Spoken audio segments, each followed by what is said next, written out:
Bharatiya Janata party जब सरकार रही तब उन्होंने लोकसभा चुनाव के बाद राशन कार्ड में सत्यापन के नाम से अधिकांश ration card 16 lakh ration card काटे। चुनाव पहले राशन कार्ड खूब बनाए और चुनाव के बाद 16 लाख राशन कार्ड काटे। जिसका भी फॉर्म है बिना चेक किए सबको दो और उसके बाद पैरामीटर बाद में तय करेंगे, क्राइटेरिया बाद में तय करेंगे और उसके बाद फिर कटना शुरू होगा। तो ये 70 लाख तो नहीं रहेगा, 21 लाख के आसपास ही बटे रहेगा। चुनाव तक के है।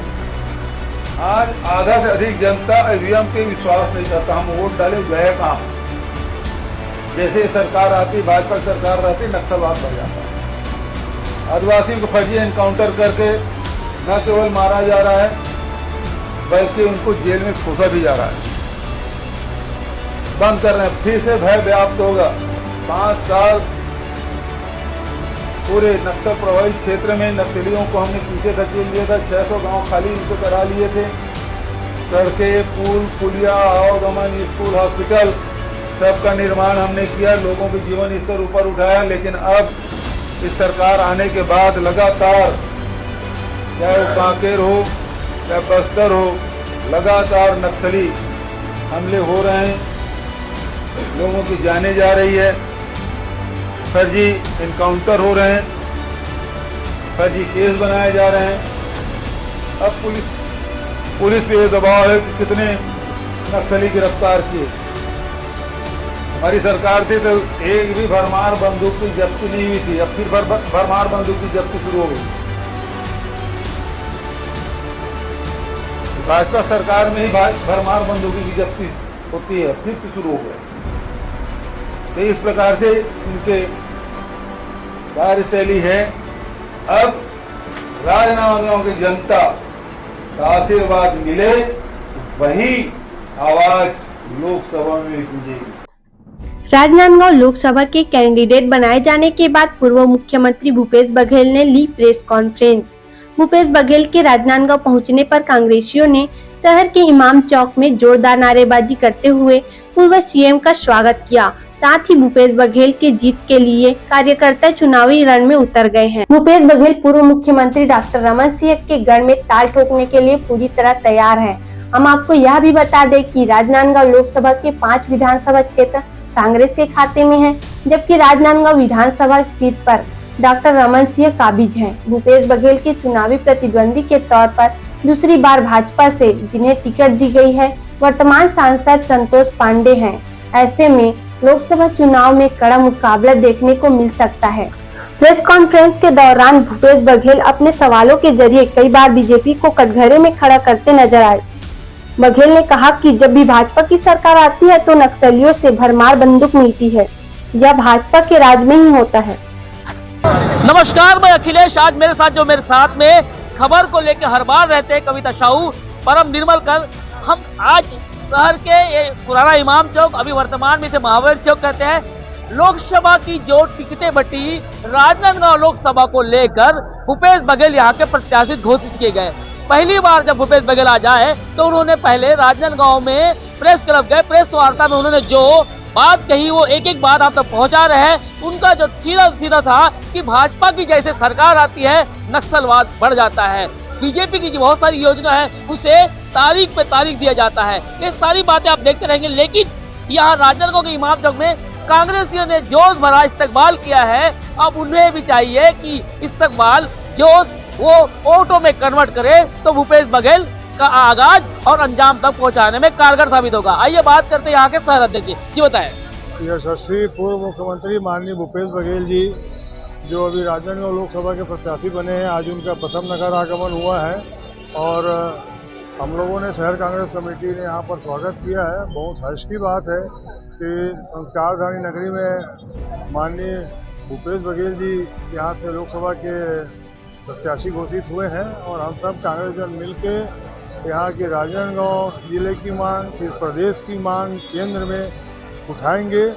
उनको यहाँ से हम दिल्ली पहुँचाएंगे जनता के सहयोग से और निश्चित रूप से बुलंद आवाज़ जो है वो राजनांदगांव से गूंजेगी। हमारे सौभाग्य प्राप्त होगा। निश्चित रूप से भूपेश बघेल जी पूर्व मुख्यमंत्री रहे हैं और उनके 5 साल के जो किसानों के लिए, महिलाओं के लिए, बेरोजगारों के लिए बहुत सी ऐसे उन्होंने काम किए हैं, उसको देखते हुए जो पिछले लोकसभा के जो सांसद रहे हमारे भारतीय जनता पार्टी से, उनसे अगर हम कंपैरिजन करें तो भूपेश बघेल जी 101% खरे उतरेंगे राजनांदगांव के लिए और सांसद अब हम उनको देखना चाहते हैं।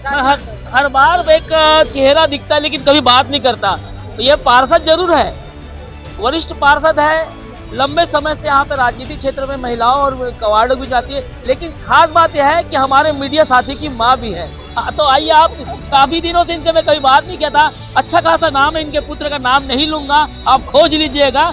जी बताएं, चुनाव आगे है, छत्तीसगढ़ में तारीख की जय। आज भूपेश बघेल में बधाई देता हूँ, राजनांदगांव के सांसद बना के दिखाएंगे और बनी मैं वो कर लिए बहुत बहुत धन्यवाद देता हूँ। और बढ़िया जनता से घलोक में कहा था वो काम करा है भूपेश बघेल तिला छत्तीसगढ़ ला सब ले ज्यादा जागरूक करी से, नहीं तो छत्तीसगढ़ के मान सम्मान छत्तीसगढ़ियन के छिपाए बार, लुकाए बार, शहर वाले हर अंतिक जींस में जाए, छत्तीसगढ़ी साड़ी पहने बर शर्माए। अब छत्तीसगढ़ के बोली ला घलो कतको पढ़े लिखे तो छत्तीसगढ़िया बोले बर सीखे से, बासी के मान सम्मान बढ़ाई से, हमारे छत्तीसगढ़ के नाम रोशन बहुत आगे बढ़ाई से। मुख्यमंत्री अब स्कूल में बच्चा मना खोल भूल गए रही से, फुगड़ी भूल गए रही से, खेल कूद ला घलोक जागरूक करी से भूपेश बघेल हमार। चलिए, और कुछ कहेंगे? चलिए, मैंने पहले कहा था कि मुझे ना राजनीतिक दलगत राजनीति से मतलब नहीं है। ये हमारे एक मीडिया साथी है जो मीडिया में अच्छा नाम कमा रहे हैं, राजनांदगांव के अलावा बाहर सिटी में जाके बढ़िया नाम कमाया है। ये उनकी मम्मी है, इनसे मैं पहली ही बात की हूँ, कभी बाइट नहीं होगा बात अलग था, लेकिन 1 to 1 जिसे कहते हैं मैं पहली बार नहीं, मैं पहले का नाम नहीं बताऊंगा। है पूरे कार्यकर्ताओं में जोश है, हमारे सारी टीम पूरी लगी रहेगी। पूरे लोकसभा चुनाव इस बार हमको भूपेश बघेल जी को, माननीय भूपेश बघेल जी को यहाँ से जिताना ही है और संतोष पांडे जी को यहाँ से हटाना ही है। चलिए, एक राहुल गांधी जैसे दिखने वाले, आओ यार अमित, पिछले बार इंटरव्यू से इनका फेस कर देखो यार, ये कांग्रेस के अच्छे नेता है, पुराने अच्छे नेता है और राहुल गांधी जैसे दिखते हैं यार। राजनांदगांव में इनको राहुल गांधी बोलते हैं, बताए भाई। अमित नाम है इनका, अमित चंद्रवंशी, इसको भी ध्यान रखना। धन्यवाद अखिलेश भाई। मैं ये कहना चाहूँगा कि इस लोकसभा चुनाव में हमारे प्रत्याशी भूपेश बघेल जी पूरे 8 विधानसभाओं से लीड में रहेंगे और कांग्रेस से सीट जीतने जा रही है। विगत 2009 से लगातार 3 बार बीजेपी के सांसद रहे और वह उनका जो विकास कार्य जो बारे में उन लोग बात करते हैं वह राजनांदगांव लोकसभा में दिखाई नहीं देता। हम यह उम्मीद करते हैं कि इस समय जनता जन जन के जो हमारे प्रिय नेता पूर्व मुख्यमंत्री भूपेश बघेल जी को उनके जो विभिन्न योजनाएं थी जन कल्याणकारी, उसके बेस पे वोट देंगी और हम यह लोकसभा क्षेत्र में जिताएंगे। चलिए, तो कांग्रेसियों ने ताल ठोक दिए इस्तकबाल के बाद, अब ये अपने चुनावी समर में जाने वाले हैं। आज पहला दिन था भूपेश बघेल जी का यहाँ पे, उन्होंने प्रेस वार्ता के बाद अब अगला पड़ाव डोंगरगढ़ के लिए किया है। लेकिन प्रेस वार्ता में भूपेश बघेल ने कहा है कि जिस तरह से मैंने छत्तीसगढ़ महतारी की सेवा की है, ठीक उसी ढंग से अब संस्कारधारी से मुझे बहुत प्यार मिला है, क्योंकि जब मैं पैदा हुआ था तो जिला एक ही था। अब इस जिले की आवाज बनकर मैं राजनांदगांव जिले का या इनकी यहाँ के लोगों की सेवा करना चाहता हूँ। अखिलेश।